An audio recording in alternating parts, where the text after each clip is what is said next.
Ng NGCP at Benguet Electric Cooperative Incorporated ang agarang pagbabalik ng supply ng kuryente sa Baguio City.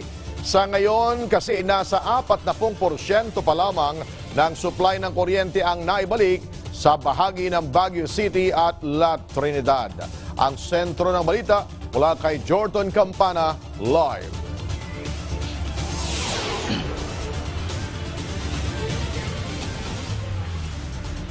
Gadi, naka-red alert ngayon ang Cordillera Regional Disaster Risk Reduction and Management Operations Center maging ang mga local DRRMC upang bantayan ang pagganapan sa rehiyon ng Cordillera sa pananalasa at posibleng epekto ng bagyong Ulysses.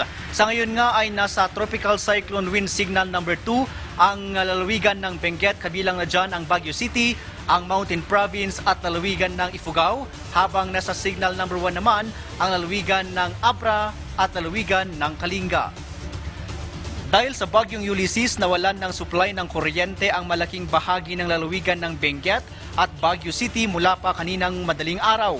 Ayon kay Engineer Ramil Rifani, Network Service Department Manager ng Benguet Electric Cooperative, ito ay sanhi ng system trouble ng National Grid Corporation of the Philippines o NGCP dahil pa rin sa epekto ng bagyong Ulysses.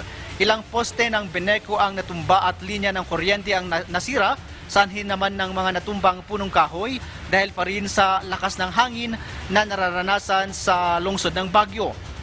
Sa ngayon ay nasa 40% pa lamang ng bahagi ng Baguio City at La Trinidad sa lalawigan ng Benguet ang na-restore ang supply ng kuryente.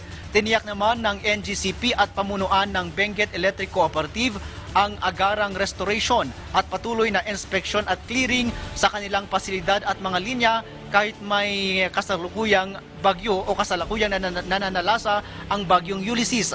Samantala, patuloy ang panawagan ng Office of Civil Defense Cordillera para sa dubling pag-iingat ng mga residente, lalo na sa mga nakatira sa landslide at flood prone areas sa rehiyon ng Cordillera. Nakataas ang rainfall orange warning level sa bahagi ng Tinag-Abra sa lalawigan ng Kalinga, Ifugao, Mountain Province at dito sa Baguio City, habang ang lalawigan ng Benguet naman ay posibleng magkaroon ng banta ng flooding at landslide. Sa ngayon ay binibiripika pa ng mga otoridad ang isang naiulat na namatay sa may bahagi ng Atok, Benguet, kung saan sa batay sa ulat ay natabunan ang bahagi ng kanilang bahay ng gumuhong lupa.